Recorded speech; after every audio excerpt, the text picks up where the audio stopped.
Job postings for junior developers slash junior software engineers have dropped nearly 60% since 2022, and everyone's talking about it like it's just AI. But in reality, it's not. Now, if you're out there just spamming like job listing boards and hoping you hear something back, and you're not hearing something back and you're starting to feel really bad, do not feel bad, because the truth is, it's not your fault, and it's just the fact that the path to getting those jobs has changed.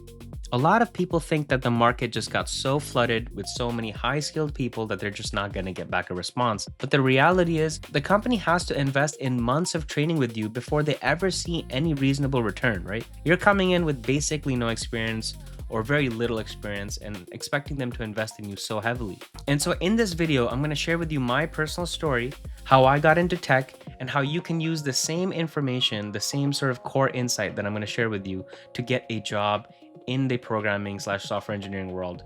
So now let me tell you about how I got my first tech job. I was a recent graduate with a degree in economics. I had no programming experience. I think I knew a tiny bit of SQL, like the equivalent of how much you would learn from a 10-minute video about SQL. And I really wanted to be a developer. And I didn't feel like I was skilled enough or I had the ability to just go ahead and become a developer. I didn't know Python or JavaScript and all these frameworks in order to get the job. So I applied for a role as an analyst. It was called Technical Analyst 1 for a healthcare company. And I didn't do that much technical stuff. Like I fixed Excel sheets, I organized companies' meetings, I would help my manager Tracy with basically any of the reports she had to build.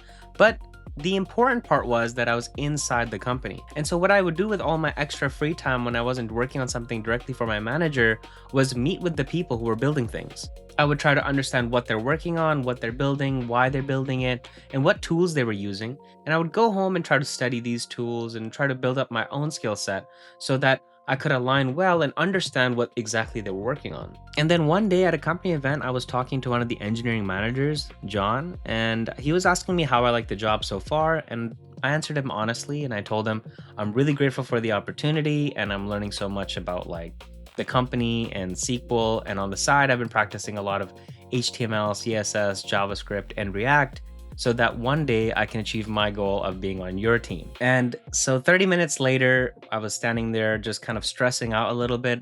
Like, what did I say to John? I hope he doesn't say something super negative to Tracy about what I'm working on. I don't want to seem ungrateful, right? I'm tripping a little bit. As I'm eating my pizza, John comes up next to me and he says, "Hey, I'd like to talk to you on the side." And he just essentially tells me he's welcoming me to the team and that he's stealing me away from Tracy to work on all the cool stuff I mentioned that I'm already studying about. And it was at that moment I felt so validated. Now, looking back at that moment, I realized something very important. Companies didn't stop hiring juniors because juniors are dumb or that they're bad or something. It's the fact that they don't want to train a stranger and they don't want to pull away their senior engineers who are working on important stuff to spend all their time explaining the architecture and basic fundamental things to someone who doesn't know anything. But when you move internally, you're actually coming in and showing them that I already know all of that part and I'm not going to waste the time of your senior engineers. And it totally shifts the way that they sort of examine your resume and examine your skill set when bringing you onto a team in which you want to work. And the thing is, I've seen this in every company I've been to so far. QA people were moving into front end, support engineers became back end developers, internal automation people became platform engineers.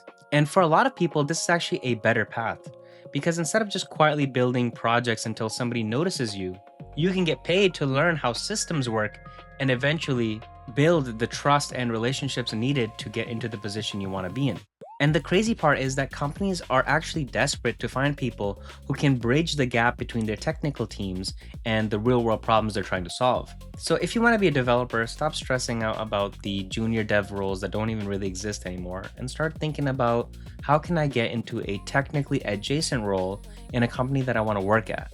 Now, for me, it took me about 3 to 4 months to go from being that technical analyst to building the reputation that I needed to have in order to switch into the developer role. But in your case, it might be different. You might be able to do it even quicker. It might take you a little bit longer.